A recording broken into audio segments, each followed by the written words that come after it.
I'm Robin Bennett. I am one of the co-founders of the Dog Gurus. And the Dog Gurus is a pet care business, staff training, and consulting company. So we help pet care businesses launch, grow, and profit by doing consulting with them to help them grow. And also, we have staff training programs as well. And my background, for those that don't know, is that I have been a certified professional dog trainer for about 30 years now. And that's actually how I got started in the pet industry. Was I owned my own dog training business for about 18 years. Part of that, I also had a daycare, which is how I got involved with the whole daycare realm of things. But I had one of the largest dog training facilities in Virginia with a staff of about 13 instructors. So I have very strong opinions on dog training, obviously. And I also have very strong opinions that your staff knows way more than you all give them credit for, and way more than they give themselves credit for. So some of the ideas we're going to talk about today, I'm actually going to encourage you to use your current staff. So there are some things that I would say you definitely need to hire a trainer, but I think there's other things that you can do in the dog training realm that you could probably get started without adding a trainer at all. So that's what we're going to talk about today. So let's see, a couple questions here. Jessie said she can see and hear us, so that's great. Tasha said, how do we get a consult meeting with you, even if it's a short one? So we have a whole group of coaches that we typically take turns talking to different people. There are some opportunities for consulting through our program. So if you're in Profit Network, you will see me all the time, like every month, or in the masterminds, I show up there as well. So Profit Network, those folks see me all the time. Growth Intensive and Launch Formula, they generally see our coaches. But the best starting point, I would say, for Tasha is to sign up, and I can put a link in. Let me go grab a link real quick in the chat box where you can actually sign up for a strategy session. That won't actually be with me. That's usually with either Charlotte or Carrie, but you can sign up for a free strategy session to get a direction as to what your questions are and how we can help you. And sometimes that might be, oh, you should really talk to Robin, or you should really talk to Susan, or whatever. But that's probably the best starting point, and then we would go from there. So I'm trying to multitask. Okay, so I just put a link to that. And if you go to the top of that page, it says work with us at the very top of the page. And if you scroll down just a little bit, it'll say set up your strategy call, and you can set up a call there. So hopefully that helps. Let's see. Yeah, so the link should be there now. All right, so what we're going to talk about really is going to be, I just said a minute ago, get out a piece of paper, because I'm going to give you just a whole bunch of ways that you can add training revenue, dog training revenue to your business. And this is regardless of what you do. If you're a dog trainer, obviously these will apply to you if you're not doing some of these. But if you're a groomer, a pet sitter, a dog walker, a dog daycare, lodging, whatever you're doing in the pet care space, even if you're doing retail and you don't, I really offer services, you could probably still do some of these ideas. And we all know that during the pandemic, there was a big influx of pet parents taking home dogs, which is awesome for the pets. A lot of people brought dogs into their families, but are you taking advantage of them? Now, in some respects, some of you are like probably overwhelmed. Like a lot of groomers and trainers actually were overwhelmed during the pandemic and right after the pandemic trying to keep up. But a lot of other people didn't necessarily take advantage of those opportunities. And since we know that with rising prices and staff wages going up and that kind of thing, we do know that revenue is obviously important. So this is one way that you can look at bringing in additional revenue. And again, as I mentioned, some of the things I'm going to talk about, you could probably do with the current staff you have, because they generally know a lot more than the average pet parent. And that's really all it takes. And I know a lot of people are hesitant to say, oh, I'm not going to offer that because I don't have a trainer on staff. And there's certain things that I'll talk about where I'm going to say you should have a qualified trainer on staff. But there's a lot of other things that are more on the realm of education that your staff probably already knows enough that they could teach some of these. So that's what we're going to start with. So the first way that I would look at is just going with basic obedience training. And I'm going to talk about some of the sports later, but I would say looking at just basic obedience, like, and what I call basic household manners. That's how I generally sold my programs. We did family pet dog training. So most of the time, if you go, we're going to teach your dog basic obedience, most pet parents don't care. But when you say, we're going to teach your dog to have some good manners and be a good canine citizen, then parents or pet parents are like, oh, yeah, I want that for my dog. Those are skills I want. So pick and choose your words. But those basic manners training can run in a different way, obviously, a couple of different ways. Obviously, you can hire a trainer, a qualified trainer, and actually teach those obedience classes, whether they're group classes or they're private lessons. That's pretty common. That's pretty understandable for most people. But what you can often do without a qualified trainer, somebody that just has experience, maybe it's a staff member that really likes learning about dogs and really has a natural affinity. Maybe it's one of your enrichment instructors who's already doing some basic manner stuff with the dogs in enrichment, but you can do refresher training. Refresher training is, in my opinion, one of the easiest services to sell because you're essentially taking a dog who's already been through training, not necessarily at your facility, but anywhere. They could have gotten training anywhere. Maybe it was just they know some basics because the pet parent at home has done a little bit of work with them. And all you're going to do is recommend, hey, when you're bringing your dog in for lodging for the next week, we could add a service where every day we take him out for 15 or 20 minutes and do some refresher training with him on some of the basic skills. The way that I typically like to promote that program is that you get those dogs, and everybody has had this happen. I can guarantee it, that dogs come in, they're like wild, jumping, and the owner invariably says something like, God, he's so out of control. He's always jumping on people. Oh my gosh, it's so embarrassing, or something like that. Or they say, God, he's never like this anywhere else. Like at home, he sits so well. Like we get that a lot too. That's your opportunity to say, you know what, we could help you work on that. We could do some refresher training with him, 15, 20 minutes. You obviously figure out a price for that. I won't go into pricing. There's a whole bunch of YouTube videos on how to set your prices. You want to make sure you're setting your prices profitably. Is that even, that's the right word, right? Yeah. So you set that price and then you just start selling that, and you just have your one of your staff members, or more than one, if there's more than one that is able to do this, just take that dog out and they're just practicing the things the dog already knows.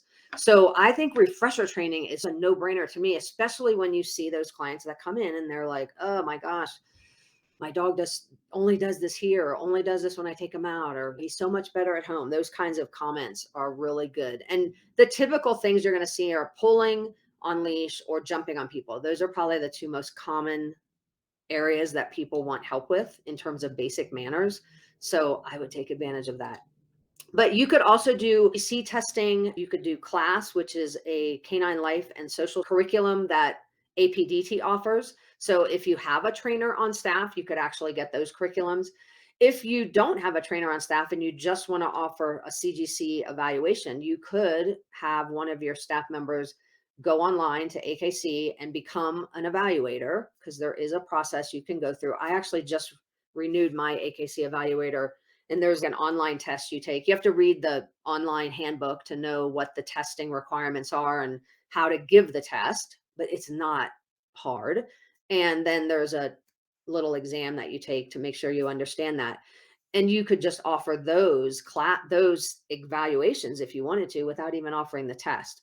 I personally, because I am a trainer, like to offer the class and then do a test afterwards. So either one of those. But those are areas that basic manners is one area where you can really look at adding some additional revenue by capitalizing on the things that your clients want their dog to know anyway. And then along the same lines is looking at puppy classes. Puppy classes, I would say, if you have a trainer on staff, you obviously can do puppy socialization classes. You could do AKC star puppy classes, and I would say you do need a trainer for those. A lot of people think it's a puppy. Anybody can do a puppy. I actually have the exact opposite view. I feel like puppies are the most important. They're in the most important developmental stage. If you screw up a puppy because the person that's working with them doesn't have any idea what they're doing, then that can have lifelong implications. So if you're going to do a formal class where you're teaching socialization, especially, or you're doing like AKC star puppy stuff, which some of that includes socialization and handling, I would actually hire someone who is a qualified trainer. But there are things you can do with the current staff you have now, even if you don't have a trainer on board. One of those is house training. Like I would venture to say everyone in the pet business or the pet service industry who's been in it for a while understands how to house train a dog. They understand, generally speaking, how to get a dog on a schedule, how to feed them regularly, how to supervise them, how to encourage a pet parent to use a crate or some kind of an enclosure, and they can help to house train that puppy. So, why not offer some kind of a house training program? And that might or might not even include the puppy. So, you could do a group class where you're just telling pet parents, we're going to do a puppy head start class.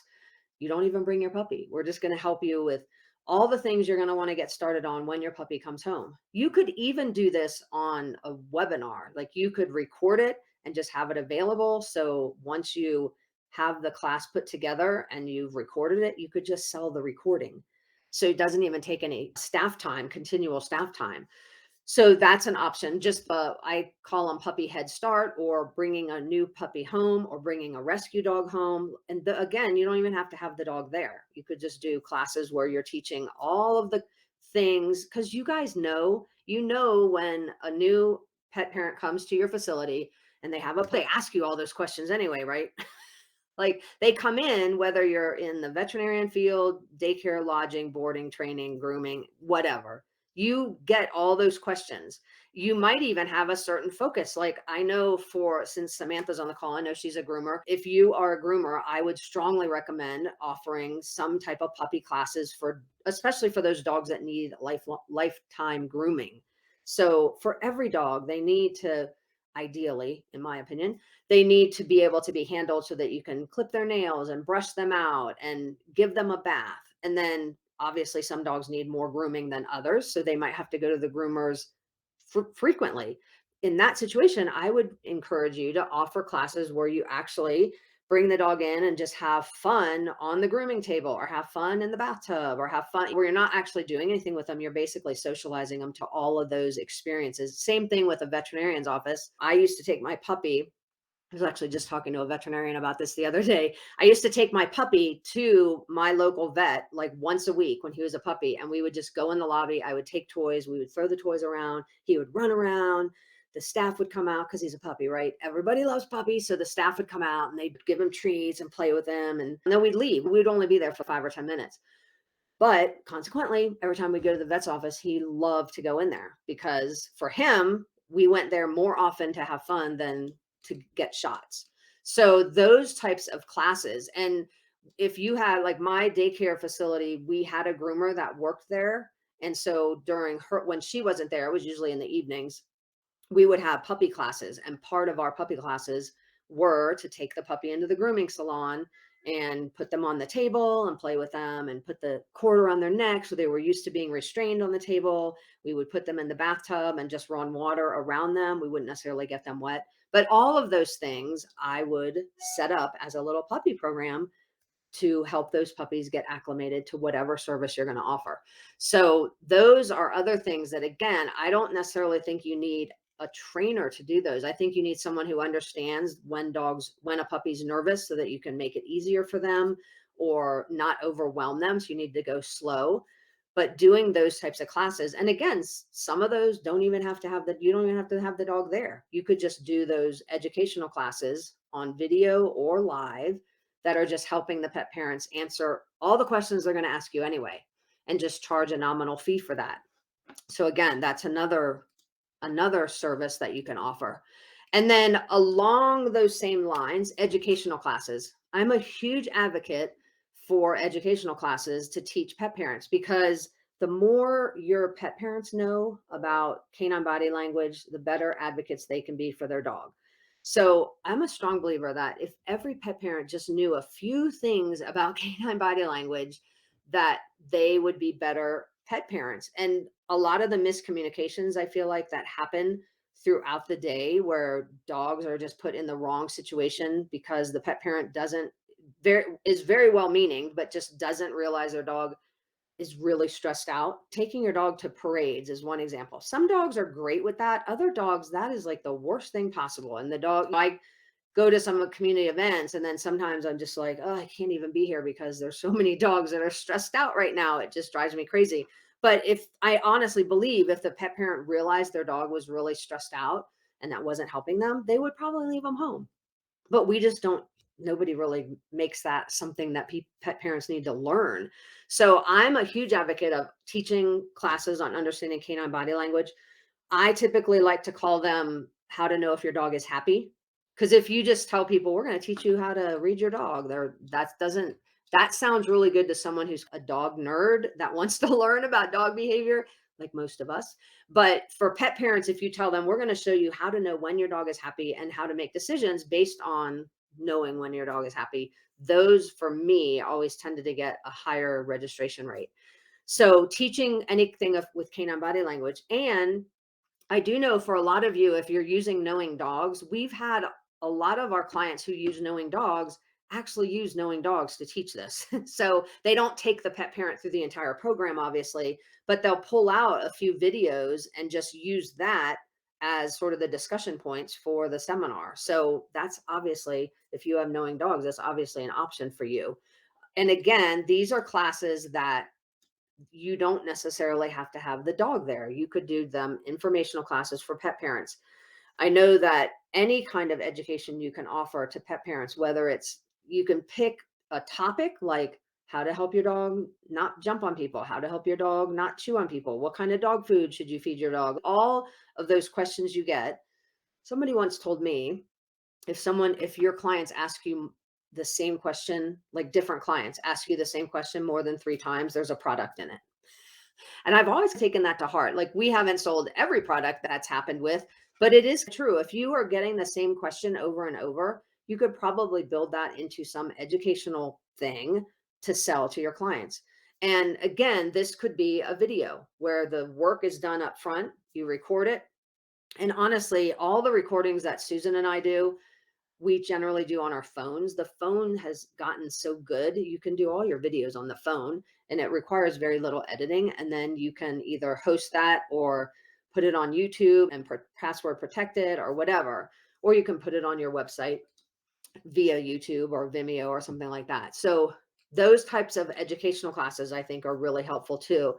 If you are more inclined to say, I don't want to build out any kind of PowerPoint or do all that, there's a couple of class educational resources I would look at. One is Dogs and Storks, and the other is Dogs and Toddlers. They're actually managed by the same company, whose name totally escapes me at the moment. So if anyone knows, post that in the comments. But anyway, Dogs and Storks obviously is for people that are getting ready to have a baby and they want to make sure their dog is ready for the baby to arrive. And Dogs and Toddlers, obviously for people who have toddlers and dogs. Those two programs, you can actually go through their training process and then get certified as a trainer for those two programs, and you could teach those as well. Very similar to teaching like pet tech, going through the pet tech program and then teaching pet tech classes at your facility, which is another educational class you can offer if you have that certification. And I know a lot of pet care facilities, obviously you want your staff to learn first aid. So a lot of facilities will have someone that they get certified at the facility level so that you can train new staff, train your community too. So offer those classes periodically. If you've got an instructor, offer those classes periodically. But Dogs and Storks and Dogs and Toddlers is very similar. So that's another way that you can generate revenue using training resources to help educate your clients.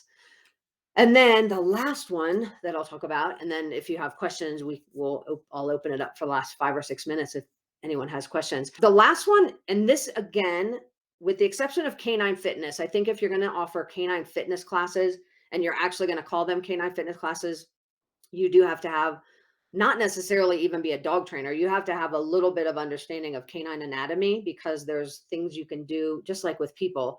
If you're doing a fitness class, you want to make sure the person understands the anatomy of the dog and any kind of injuries that can happen, that kind of thing. But other than that, there's a lot of dog sports out there that you could do just for fun.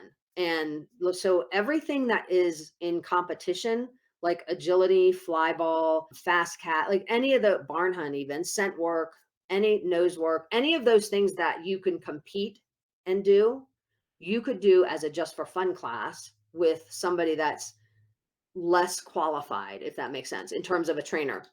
And what I mean by that is if you're going to compete, then if somebody's going to take the class to compete, then obviously you want to make sure that the instructor understands all the competition rules, and is really working towards those goals to compete and get a title. But I'm just going to tell you that as many people out there that want to do dog sports, and I compete myself in a couple of dog sports, so I get it. But there's a whole bunch more people that just wanted to have fun with it. They don't necessarily want to compete, or they don't even know if they want to compete because they're not sure their dog's going to like it, but they want to try it. So we at my facility, we did agility for fun and we did tricks for fun. And agility for fun meant that if you ended up putting treats on the table and your dog got up there on the table, when your dog got up there on the table, I was fine with that. Now, in most competition level agility classes, that's a big no-no. They don't want you to put treats on the table. But if you're just doing it for fun, I don't really care. I was just wanting your dog to have fun. Same thing with like we would have people that would jump the jumps with their dog. I didn't care. Everybody was having fun. But if I have I have competed in agility, so I do know that when you're training your dog for agility, if you're going to compete, that's really not how you would want to train them. But I would just say there's a lot of people out there that will just come in and have fun for their dog with their dogs, and they don't really care about the competition part of it. They just want to be able to do a little agility course in their backyard made of whatever stuff they have laying around their house. So that type of a class, you don't necessarily, you need someone who understands how dogs learn, but you don't necessarily need a qualified trainer or an agility competition level agility instructor for that kind of thing. Tricks for fun is the same thing. So offering a class where all you're going to do is just some fun tricks. We talk a lot about the trick of the month club. So similar idea. We actually sell the trick of the month club. If you have somebody who's interested and doesn't know how to teach the tricks, our trick of the month club, we actually partnered with Blue Nine Pet Products, and there's videos that go along with that. So your instructor can learn how to teach the tricks. And then again, you're just having fun with the dogs. And you could set that up as a 4 or 6 week class, or even just as a workshop where you just cover how to teach a bunch of different tricks. The great thing about tricks for fun is nobody cares if you're still using food. Nobody cares if the dog will only roll over if you lure them with a treat. Nobody cares. That's why I love tricks, because everyone's just so much more relaxed with tricks as opposed to like down. Like everyone, when you're teaching a dog down, people are like, when do I get rid of the food? Nobody says, when do I get rid of the food when you're teaching tricks? So, tricks for fun is a really good thing. And honestly, that goes into sort of that bucket of enrichment, and people really love doing stuff with their dogs. So, but you can do any of those kinds of sports. Nose work, where you're just teaching dogs to find treats hidden in boxes or hidden under things, and gradually making it harder as they get a little bit better at the game. All of those can be turned into activities you can do for training. And again, you could do those as private classes, you could do those as group classes, you could do those as educational classes where you're actually just providing the input and they work on their own. We, during COVID, we actually recommended setting up, because nobody could come in person at that time. We actually recommended doing some of these things as like a private Facebook group where you're just getting on there and showing them how to do the activities, and then they just do them on their own with the dog, but you charge a fee to provide that educational information. So think outside the box. That's the biggest key. So hopefully you've got all that written down, or you can listen to the replay again, because there's just a ton of ideas. And that's just like off the top of my head. Here's a whole bunch of stuff that you can do. Not that you will do every single one of them, but start with one or two, and just, you have enough time for some of these to easily get them started in January and start figuring out how to promote them and how to encourage your clients to learn a little bit more. You could offer them, some of them you could include in your membership program if you have a membership program, so that they're available for free. Those, for me, I would recommend doing those more if they're a video based one, so that you don't have to have somebody available all the time for the members, but doing it video, or they can get it whenever they join as a member, I think is a great option as well. So yeah, Loretta said, I like the tricks for fun idea. People, my clients love tricks for fun. And for me, it's late for this now, but in December, when I had my training facility, we always stopped classes, or because we had group classes that ran 6 weeks and then we had levels obedience. I always stopped classes right after Thanksgiving, because I could never get clients to sign up during the holidays because they were just too busy, unless I did tricks for fun. And actually, I called it Fido's Festivities. and in our store, we actually have a curriculum for that. But Fido's Festivities was just a fancy name for we're going to have fun for 6 weeks. And people, that class would fill every single year. And it was, I ran it intentionally, ran it from the week before Thanksgiving to the week before Christmas. And every single year, that class would fill multiple times because we promoted it as, oh, it's stressful of the holidays, get your dog out and have fun. And it was just like a fun class. People love that class. So it was crazy. Yeah, and Donna said tips and tricks, which is, yeah, which is a great name as well.